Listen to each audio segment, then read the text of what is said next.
Oui. Donc, il y a Refoua Shelema, les David Ben Elia et les Rav Yaakov Hillel. Et puis les Elul Nishmat. Donc, je rajoute Yosef Ben Parla, Aïn Parla, Régine Parla, Mamati de Parla. Hein? Refoua Shelema, c'est ce que j'ai dit. Et les Elul Nishmat, maintenant, Yosef Ben Simcha, Yaakov Ben Nejma, Rachel Bat Shashuna, Myriam Efrat Bat Simi et Yaakov Ben Haïm. Alors, on va étudier aujourd'hui un passage dans le Hallel. Hayam Ra'a Vayanos. Hayarden Yisov Le'achor. Alors, la mer a vu et elle s'est enfuie. Le Jourdain s'est tourné en arrière. Ça fait en fait une marche arrière. Je saute une phrase. Malacha Hayam Kitanus. Pourquoi, toi, la mer, t'enfuis? Hayarden Yisov Le'achor. Pourquoi le Jourdain fait marche arrière? Milifne Adon, Chuli Aretz, Milifne Eloha Yaakov, devant Hachem. On peut faire encore en cours. Aofri Hatsur Agamaim, Chalamish Amainomaim. Ce Dieu qui a transformé le rocher en un étang d'eau, et là encore, Chalamish, c'est encore un rocher, mais un rocher très solide, qui s'est transformé en source d'eau. Donc en fait, on pointe du doigt à Kadosh Baruch Hu, qui est celui qui a transformé le puits de Myriam, qui a créé le puits de Myriam. Puits de Myriam, c'est quoi? C'est un rocher qui se déplace et qui est une source d'eau. C'est ça le puits de Myriam. Un rocher qui est une source d'eau. Et on insiste sur le fait que la mer, elle a vu et elle s'est retirée parce qu'elle a vu le Dieu qui a fait le puits de Myriam. C'est ça qui est étonnant. Si vous lisez le texte du Hallel, qu'est-ce qu'elle voit qui lui fait peur? C'est Dieu. Mais c'est quel Dieu? Aofri Hatsur Agamaim Chalamish Barim. Celui qui transforme un puits, donc un rocher en source d'eau. On fait un lien entre Hachem qui fait ce qu'il fait avec le puits de Myriam et Hachem qui transforme, qui fait fuir la mer. Et ça, cette liaison, ce lien n'est pas évident. A priori, il n'y a pas de lien entre les deux, mais il est confirmé aussi dans Bamidbar, chapitre 21. Donc, c'est bien plus loin. C'est lorsqu'on parle du miracle du passage de Arnon, Parashat Chukat. Chapitre 21, verset 14, vous avez un Rashi qui dit la chose suivante. 14. euh, כשם שמספרים בניסי ים סוף, כך יש לספר בניסי נחלי ארנון, שאף כאן נעשו ניסים גדולים. Donc, de la même façon que l'on raconte les miracles de Yam Souf, ainsi il faut raconter les miracles de la vallée de Arnon, là où je vous rappelle que la vallée d'Arnon, c'est le puits de Myriam qui a charrié le corps, le sang, etc., ce qui restait des hémorroïdes, les hémorroïdes qui étaient s'étaient mis en hauteur dans des grottes pour jeter sur les Juifs qui allaient passer des pierres pour s'en débarrasser, parce qu'il y avait un passage très effilé, très étroit, et ils se trouvaient en embuscade là-haut. Et donc, ils voulaient envoyer ça. Maintenant, finalement, qu'est-ce qui s'est passé? En face, il y avait une montagne avec des pics. Eux, ils étaient dans des grottes, et les pics sont entrés dans les grottes, miraculeusement, et donc ils sont morts écrasés.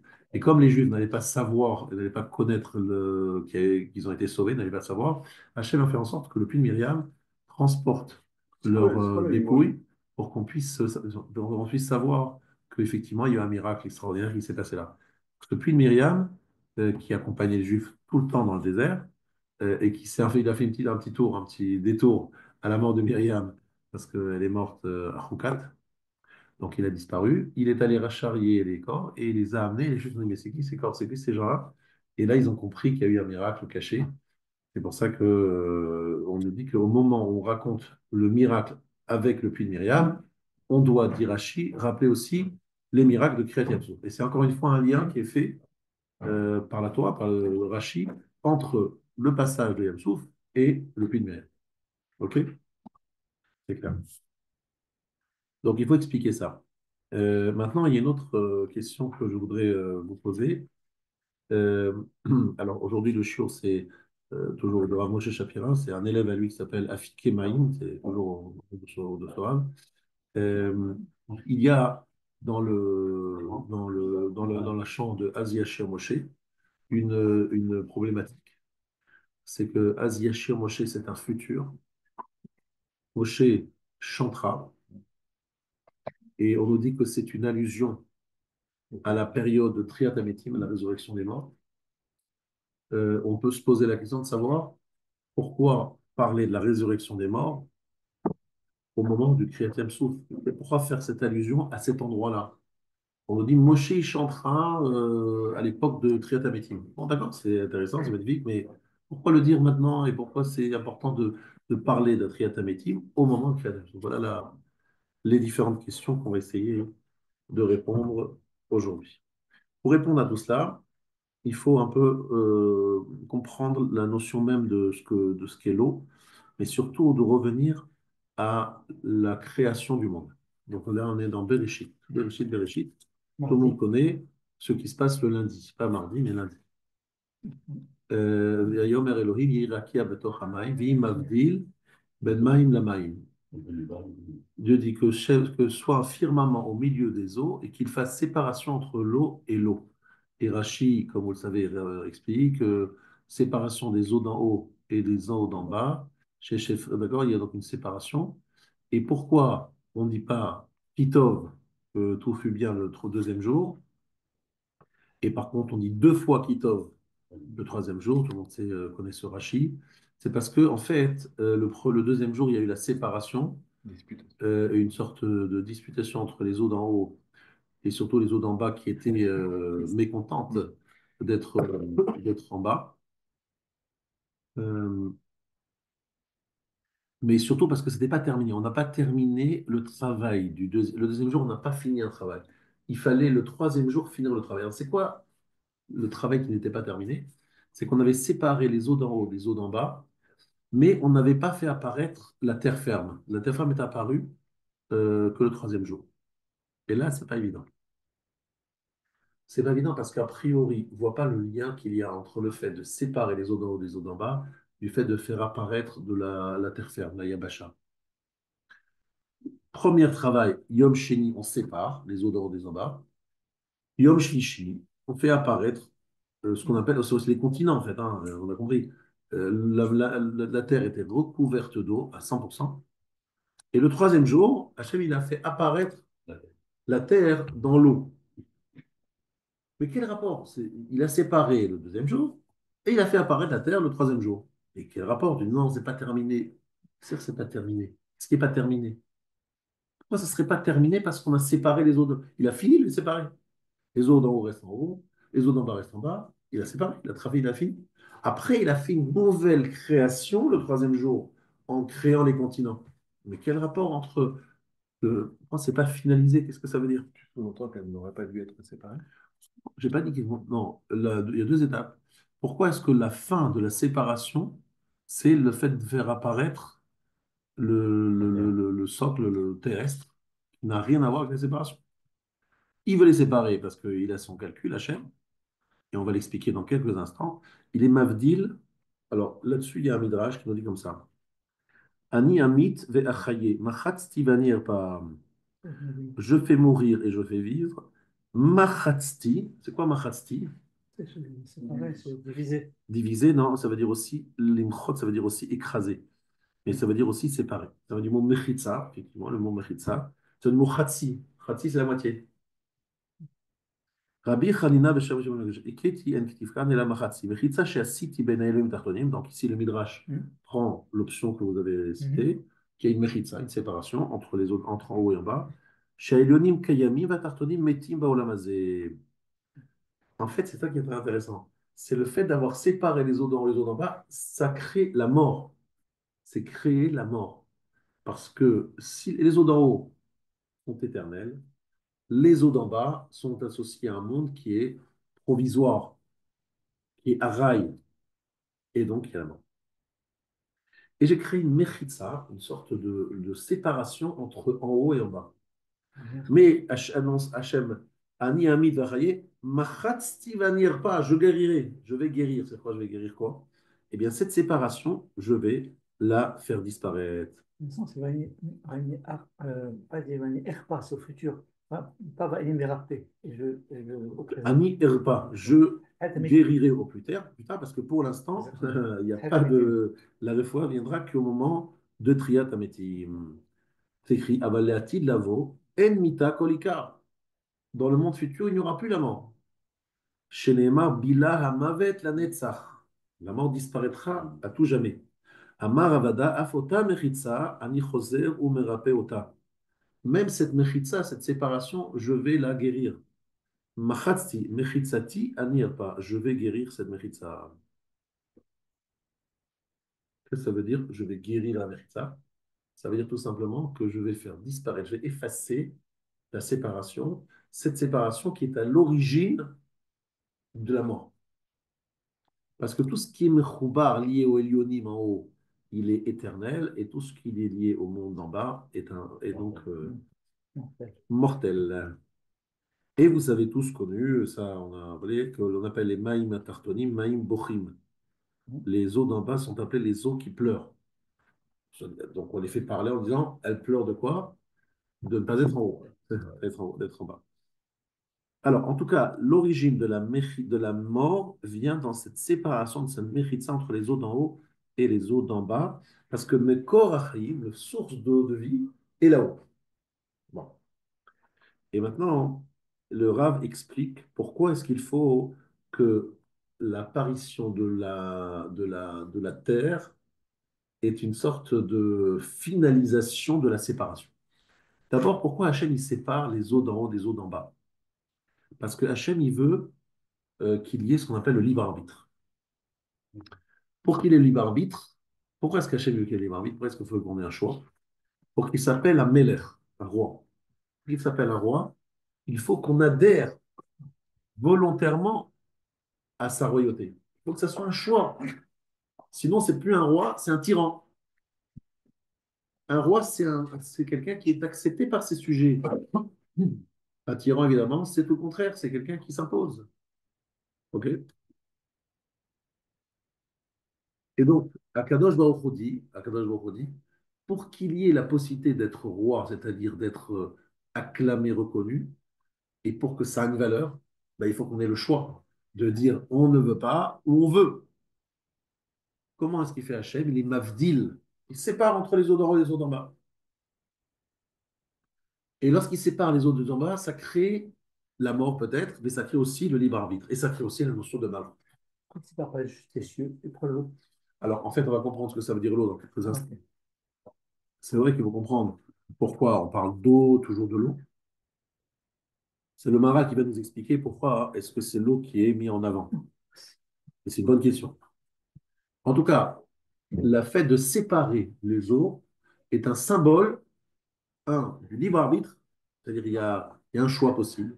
En clair, ça veut dire que la vérité n'apparaît pas de façon évidente, que les gens peuvent croire et penser plein de choses parce qu'ils n'ont pas accès. C'est comme s'il y avait une sorte de mechitza, comme on dit mechitza. J'ai mis une barrière, on ne voit pas ce qu'il y a derrière. Donc j'ai donné une image très souvent que j'ai lue dans le Gesher HaChaim, comme si on imaginait deux fœtus dans le corps de leur mère, deux fœtus qui se disputaient en disant, pareil, déjà quelqu'un m'a dit que derrière ce mur-là, il y a un monde avec des lacs, avec des forêts, avec des sommets enneigés. Et l'autre dit, mais n'importe quoi, tu vois bien, c'est fermé, il n'y a rien du tout, on est dans une boîte là. De quoi on parle? De quoi tu parles? De quoi c'est quoi ce monde dont tu parles? Et nous sommes exactement les mêmes. C'est-à-dire que nous aussi, on pense, non, pas nous, nous on est croyants. Il y a beaucoup de gens qui ne sont pas croyants. Ah, vous êtes croyant, monsieur? Ah, d'accord, intéressant. Mais eux, ils ressemblaient à qui?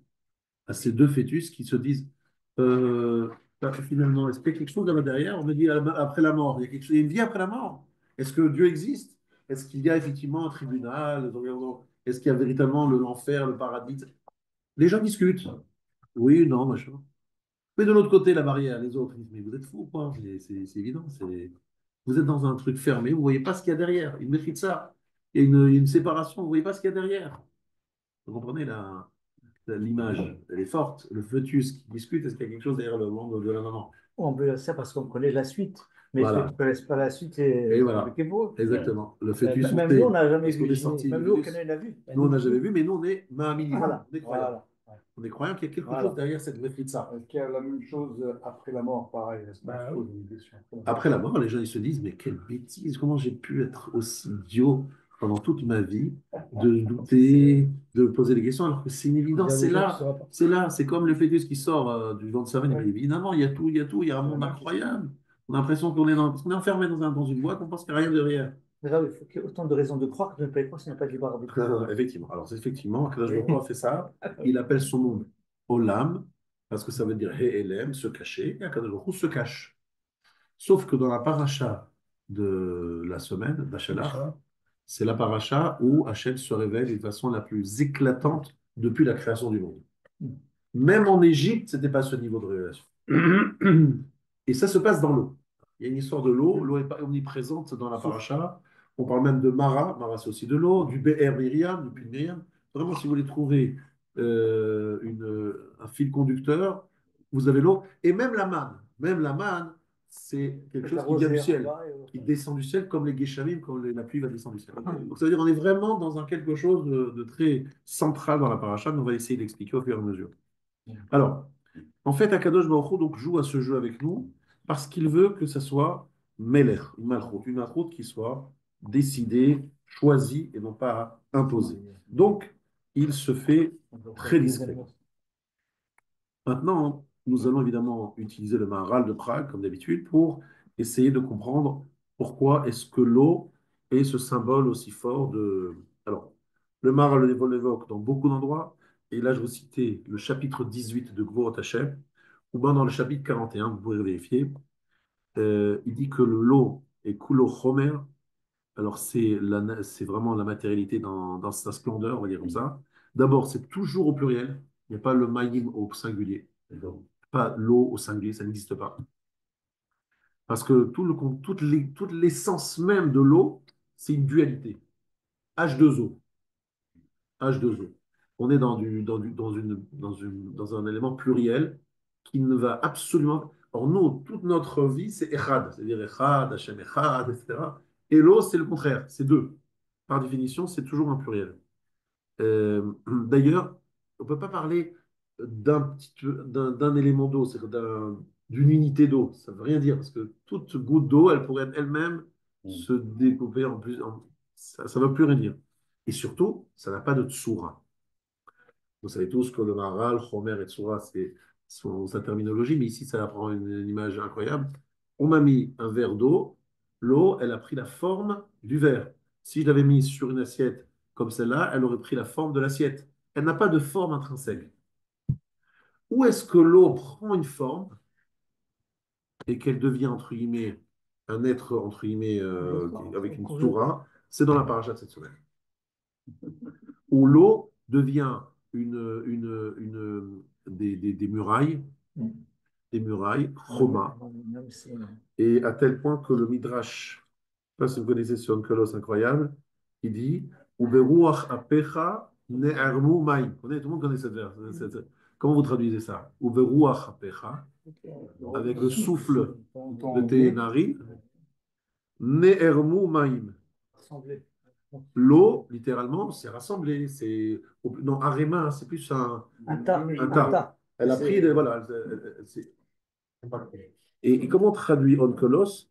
Il dit Chakimu Maya. Pourquoi? Parce que Ne'ermu, ça veut dire mot arema et arum. L'eau est devenue rusée. Ne'ermu Maïm. Pardon? Ou nu. Oui. Arum, ça veut dire nu, tu as raison. Mais si Ne'ermu Maïm, ça veut dire que l'eau, littéralement, est devenue rusée. Elle a pris une certaine. Qu'est-ce que c'est que l'eau devient rusée? Que l'eau devient... Ça veut dire que l'eau qui n'avait pas de tsura, qui n'avait pas de forme, ici, dans l'Homer, elle prend une soura, une forme très très claire. Elle se solidifie, elle a son voilà, Nehermou Maïm.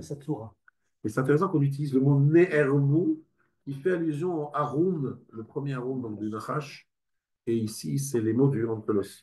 Pourquoi?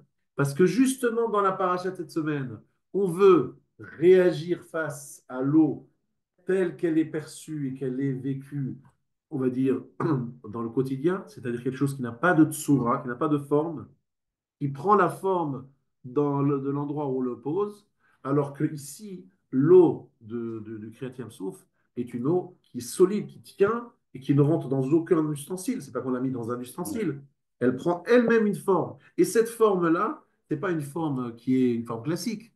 C'est des couloirs, 12 couloirs, parce que c'est écrit l'Ixarim, Akadosh Baruch Hu a littéralement a découpé l'Ixarim en plusieurs morceaux, d'accord? Donc il y a des couloirs. Ces couloirs ne sont pas neutres, ce sont des couloirs dans lesquels il y a de l'eau de source, de l'eau de source.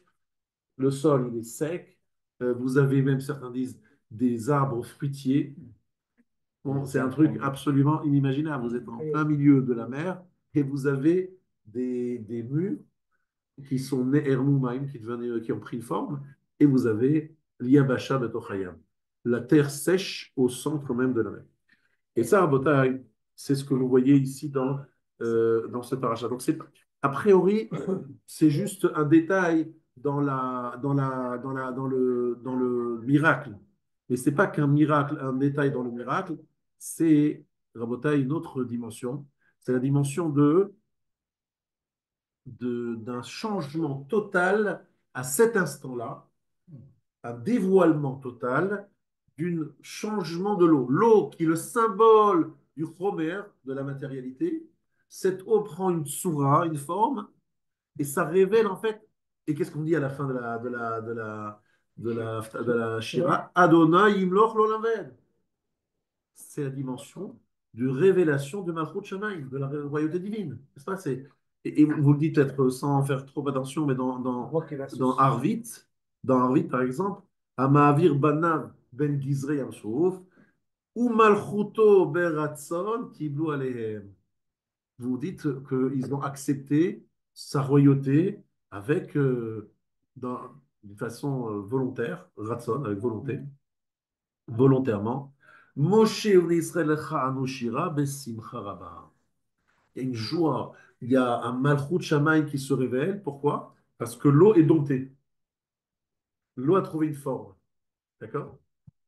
Je m'excuse. Donc c'est un symbole d'une fin d'un monde livré à lui-même. Puisque le symbole même de ce que c'est l'eau, du Olamazé, qui est l'eau, lui-même se transforme et Hachem Yimloch Olam. C'est extraordinaire de voir cette évolution, cette transformation qui est véritablement impressionnante. Oui? Alors, on voit que, si j'ai bien compris, le liquide, on va dire, sans forme, c'est l'eau d'en bas, et l'eau c'est figé, qui a une forme, c'est l'eau d'en haut, si je comprends bien. C'est bien ça? Alors on va voir ça, on va voir. C'est trop pour voir. Ah, Ça, ok, on va voir. pardon. Alors maintenant, je voudrais vous donner. Alors ici, c'est très intéressant de voir qu'il y a un symbole qui s'appelle les Geshamim, la pluie, qui lui fait un lien entre les eaux d'en haut et les eaux d'en bas. Ça, c'est le symbole, la pluie. Alors, on sait tous que la pluie, ça vient simplement par les nuages, l'évaporation, etc., etc. Mais on sait tous que c'est aussi une image, une sorte de symbole, qu'en fait, le monde d'en haut va devoir influencer le monde d'en bas. Il y a un lien qui se fait. Tant qu'on est dans le deuxième jour, l'eau d'en haut et l'eau d'en bas, aucun contact. Pourquoi il n'y a pas de contact? Parce qu'en bas, il n'y a pas de Yabasha, il n'y a pas de terre ferme, il n'y a pas d'attente d'eau, puisqu'on est dans un monde entièrement recouvert d'eau. Arrive le troisième jour, là apparaît Yabasha Betochayam, puisque c'est les continents qui sont formés le troisième jour, les continents sont formés. Là, qu'est-ce qui se passe? Il y a un besoin d'eau. Il y a un besoin d'eau. Et remarquez, l'eau qui est en bas, c'est de l'eau salée, c'est l'eau des océans. On a besoin de l'eau qui vient d'en haut. Réfléchissez, on aurait pu imaginer un monde différent, on aurait pu imaginer un monde où les fleuves irriguent comme c'est en Égypte. Le fleuve, il monte, il fait une crue, et l'eau irrigue toute l'Égypte. Vous savez, le Nil, il irrigue l'Égypte. Donc on aurait pu imaginer un monde pareil. Non, on a besoin de la pluie qui vient d'en haut pour vivre. Sans la pluie, il n'y a pas de vie. Avec l'eau, il y a la vie sur Terre. Mais cette vie, elle vient par évidemment l'influence de Parce l'eau que d'en l'eau est haut douce aussi. L'eau est douce, qui mais elle n'est descend. pas salée. Pardon? L'eau est douce, elle Parce n'est que pas l'eau est salée. douce, alors que celle qui est dans les mers, elle est salée. Pourquoi Hachem, il a fait des choses comme ça? Il a voulu nous dire que l'être humain, il a besoin tout simplement, regardez bien, c'est extraordinaire, le deuxième chapitre du schéma. Veraya im shamoa tishmeu, si vous allez écouter le mitzotai, et qu'est-ce que vous allez faire? Les ahava et Hashem Elohim. Aimer Hashem Elohim. Le ovdo, le servir. Bechol evavchem v'nafshem. C'est quoi le servir Bechol evavchem? C'est faire la tfila.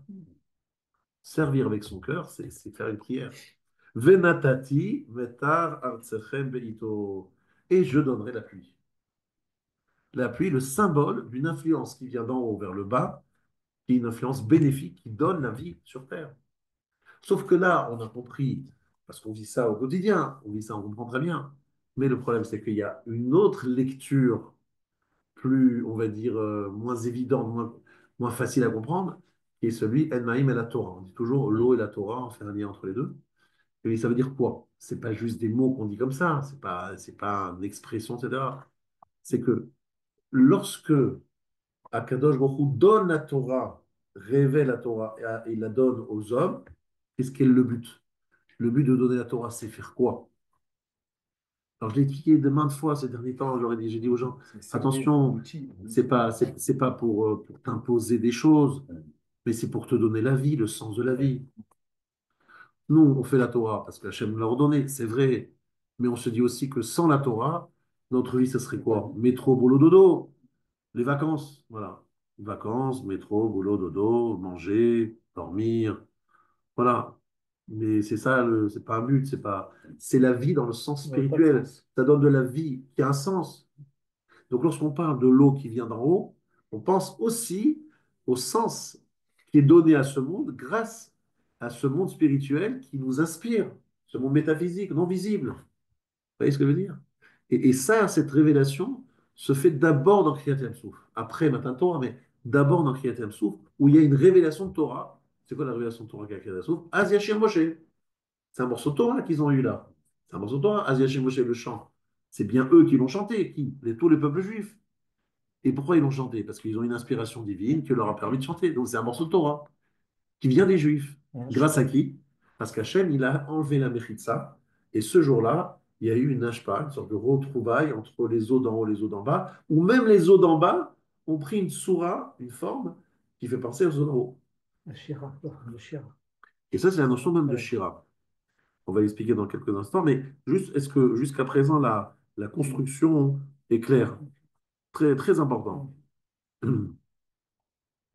Alors maintenant, il faut savoir que tout le but de la création, c'est d'arriver à une situation où il y a de moins en moins de libre arbitre. C'est-à-dire que si je vous demande quelle est votre aspiration dans la vie, c'est de vous dire que aujourd'hui je fais la Torah et les mitzvot, mais des fois je râle un peu, j'ai pas toujours envie. Moi, j'aimerais bien un jour de la faire que dans la joie, dans la simcha, avec entrain, en me disant c'est magnifique, c'est ma vie, c'est bon. Comme au moment de Kriyat Yam-Souf. Besimcha, Rabba, ils étaient dans une joie intense. Et ils ont tous chanté ensemble. Mais c'est pas tous les jours comme ça. C'est pas tous les jours qu'on chante. Et des fois, on dit, bon, si on pouvait éviter un des offices, si on aurait cassé... Bon, un Shabbat, on aime bien en général. Mais on aimerait bien des fois se dispenser de certaines mitzvot. Pourquoi? Parce qu'on ne le ressent pas comme quelque chose de vital, de sens de notre vie, que ça nous donne plus de vitalité. On pensera plutôt comme un devoir. Mais à la fin des temps, justement, le lien sera une évidence, simplement. Il y a là-dessus, c'est un point très important dans mon chiot, quelque chose d'extraordinaire de voir que la grandeur des gens de l'époque, c'est quelque chose d'imaginaire, vous allez voir. Une histoire avec le cœur divin. Vous savez peut-être, ou vous ne savez pas, que lorsqu'il y a eu le Kriyat Yam-Souf, il y a une phrase que vous avez peut-être entendue, que Akadosh Baruch Hu avait fait un naï, une sorte de condition avec l'eau au moment de la création du monde. Certains disent que c'est au moment de Ben Hashmashot. C'était quoi la condition? La condition, c'est que la mer s'ouvre dans Kriyat Yam-Suf. C'est-à-dire, c'est genre une naï hitna Akadosh Baruch Hu b'maaseh bereshit. Hachem a posé une condition en disant, messieurs, d'accord, on fait long, mais L'eau, elle a une condition. Il faut qu'elle s'ouvre au moment où j'aurai besoin, c'est-à-dire au moment qu'il y a des souffle. Alors un jour, c'est une histoire qui va vous marquer. euh, le Gaon de Vilna avait la visite de son élève, parmi les élèves le plus connu, Rav Chaim de Vologine, fondateur de la Yeshiva de Vologine. Et ce jour-là, il a amené son fils, Rabbi Tzadok. Et, euh, et devant le Gaon de Vilna, le Rav Chaim sur le Vologine, il pose la question à son maître, le Gaon. Lorsqu'on dit qu'Akadosh Baruch Hu a fait une condition avec l'eau pour qu'elle se déchire et s'ouvre à Yam Souf, où on trouve une allusion à cette chose-là dans Maaseh Bereshit, à quel moment, comment les Chachamim l'ont déduit? C'est les sages qui ont dit ça dans la Torah orale, mais en général, enfin pas en général, toujours ils ont des allusions dans la Torah écrite. Alors où se trouve l'allusion dans la Torah écrite? Ah non, le petit garçon, Rabbi Tzadok, il dit à son papa, vraiment pour cette raison-là, tu vas poser des questions à ton maître. J'aurais dit, mais la question, elle ne commence même pas. J'aurais dit, mais c'est quoi la question encore?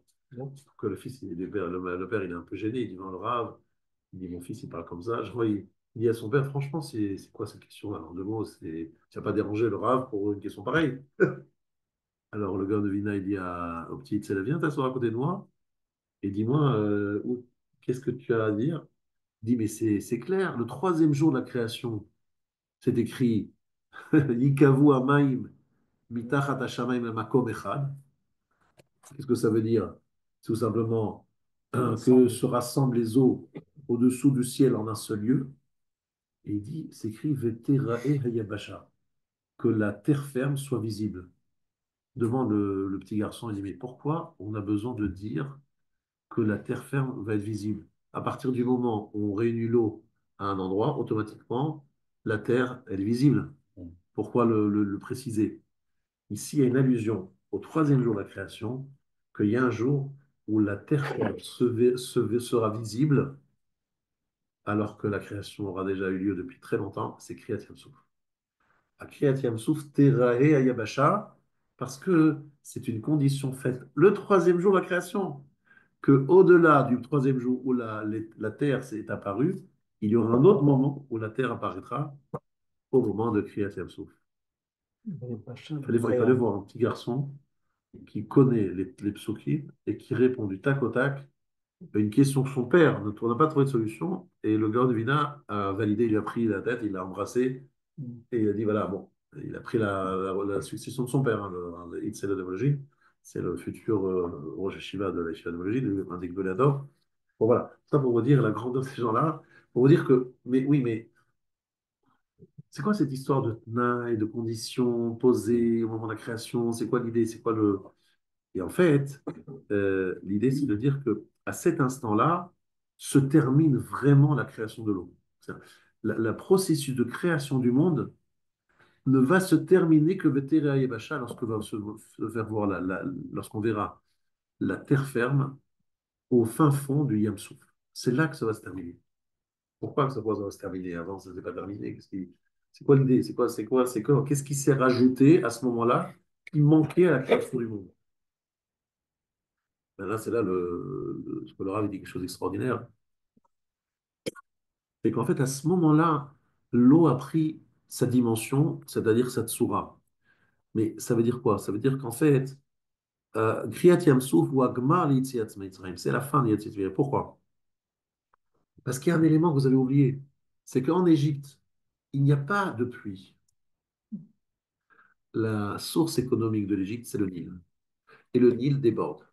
Donc, c'est quoi l'eau? Elle vient d'où en Égypte? Elle vient d'en bas. Sortir d'Égypte, c'est faire en sorte de résoudre le problème de l'eau. C'est quoi résoudre le problème de l'eau? Alors, je vous l'ai dit il y a très longtemps déjà, je vous ai dit qu'en fait, et je l'ai répété plusieurs fois, que le Harizal dit que les âmes qui se trouvaient dans le Maboul se sont réincarnées en Égypte et qu'il fallait sortir de l'eau les âmes qui s'étaient noyées avec le Maboul. Qu'est-ce que ça veut dire qu'elles étaient noyées avec le Maboul? Parce qu'elles n'ont pas trouvé de solidité. C'était le Hamas. C'est quoi le Hamas? Alors aujourd'hui, le Hamas, vous savez que c'est un mouvement terroriste, Mais à l'époque, le Hamas, ça voulait dire quelque chose de pas très loin de cela. C'est des gens qui sont dans la violence, c'est-à-dire qui sont dans l'insatisfaction chronique. Ils ont leur femme, ça suffit pas, il faut prendre la femme de l'autre. Ils ont une voiture, ils veulent prendre la voiture de l'autre. Ils ont une maison, ils veulent prendre la maison de l'autre. Ils se servent les uns des autres. Il n'y a aucune satisfaction. Tout le monde essaie de prendre ce que l'autre il a. Donc, qu'est-ce qu'il dit à Kadosh Baruch Hu? Bon, Mida Keneged Mida, vous vous conduisez n'importe comment, vous allez être dans l'eau, parce que l'eau, c'est la même chose. Elle n'a pas de sourire, elle n'a pas de forme. Vous ne trouvez aucune stabilité, vous êtes complètement dans la dispersion. C'est un chomer, vous dites sourire. Ça, c'est le tomber dans l'eau. Qu'est-ce que doit faire Moshe? Moshe, il s'appelle Moshe parce qu'il est sorti, il a été sorti de l'eau. Mais surtout, Moshe, c'est celui qui va faire sortir les Juifs de l'eau. Donc, Moshe Rabbeinu, qui va faire sortir les Juifs de l'eau, ça veut dire qu'il va sortir ces âmes de Maboul qui sont tombées et retombées dans le Yam Souf. Il va les extirper de l'eau en leur faisant traverser le Yam Souf à pied sec, en leur donnant une maîtrise de l'eau. Ça veut dire quoi, chers amis? Je vais traduire ça dans des mots très simples. En fait, c'est une réalité que vous voyez, mais vous n'arrivez pas à trouver la connexion. Est-ce que vous aimez manger?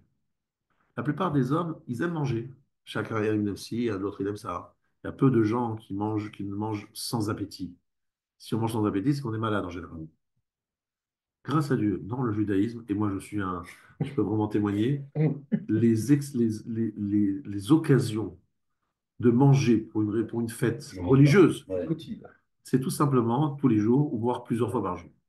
Alors là, cette semaine, j'avais une bilada, une circoncision, bar mitzvah, mariage, sheva brachot, Shabbat, les fêtes, Chol HaMoed, Rosh Chodesh. Et chaque fois, on vous dit, Askara, chaque fois, mangez, monsieur Rabbin, c'est pour la mitzvah. Donc, Baruch Hashem, on a un cadre inimaginable. C'est heureusement pour les traiteurs avec C'est un la régime Ashkara. hyper calorique. Voilà.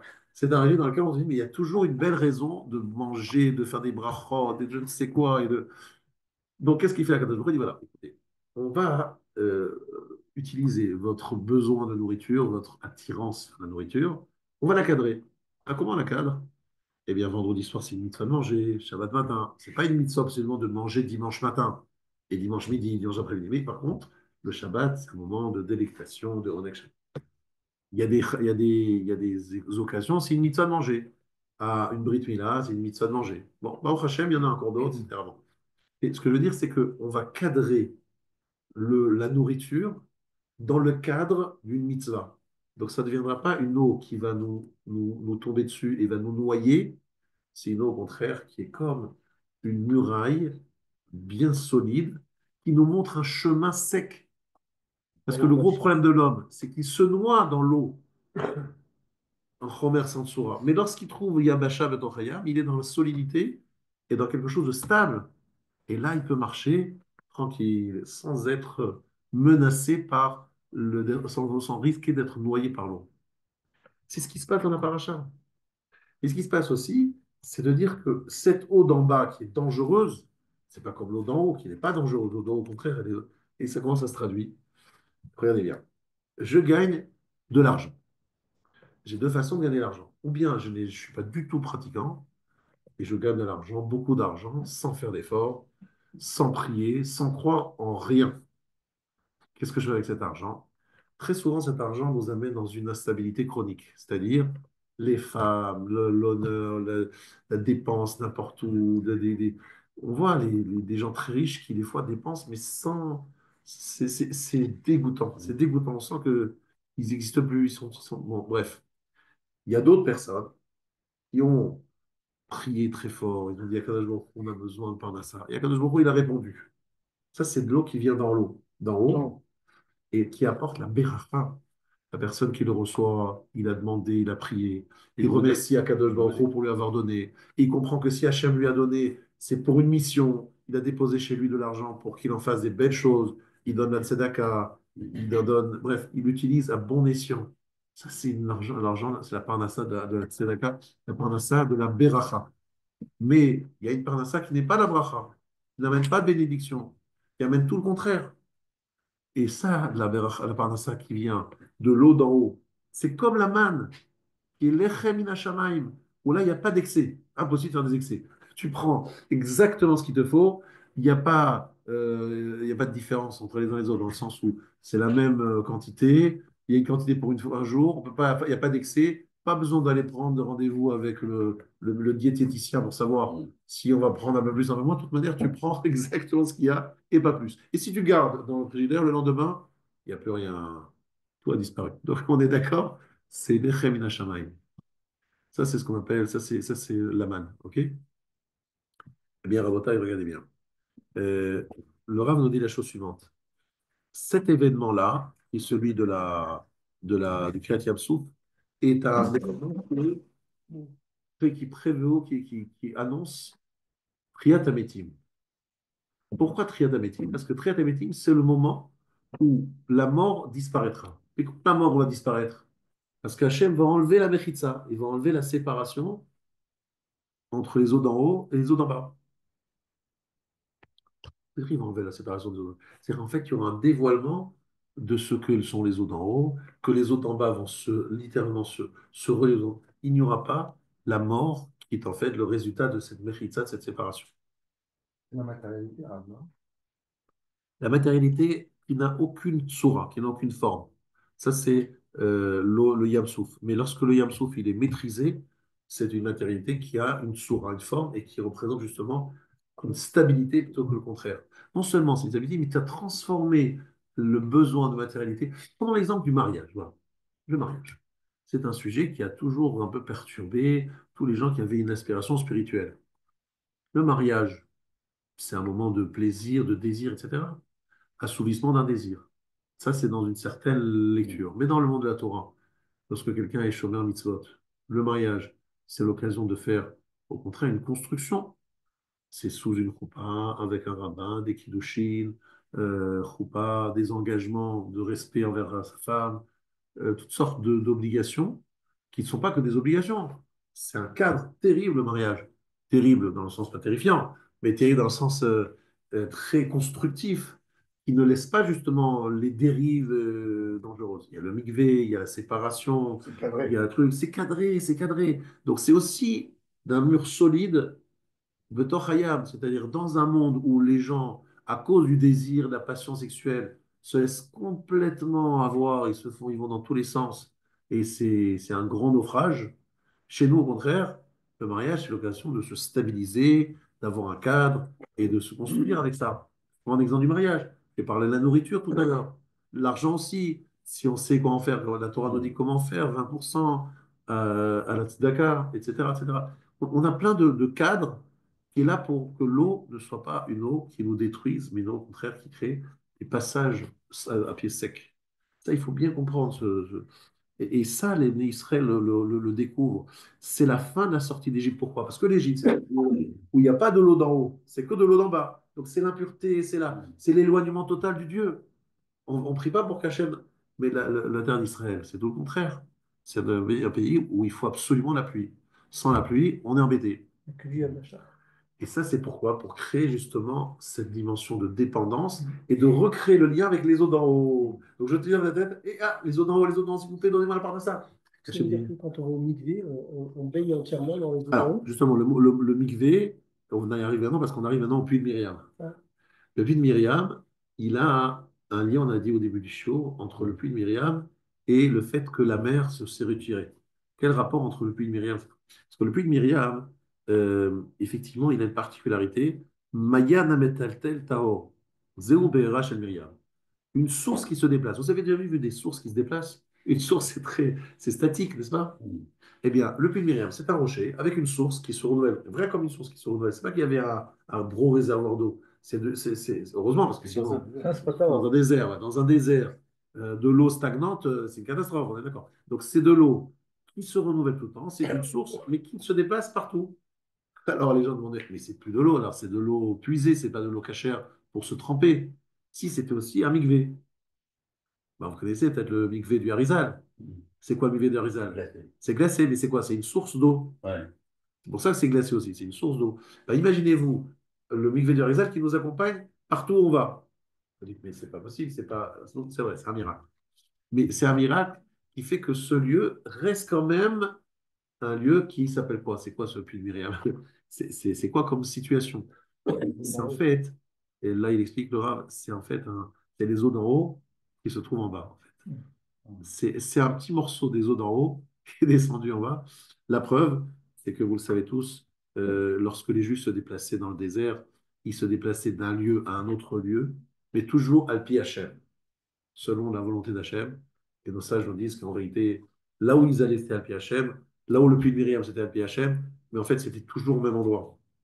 Vous le voyez se déplacer géographiquement. C'est vrai que c'était une autre latitude et longitude, mais en fait, c'est Alpi HM, c'est-à-dire il est branché avec là-haut, et finalement, il ne bouge pas.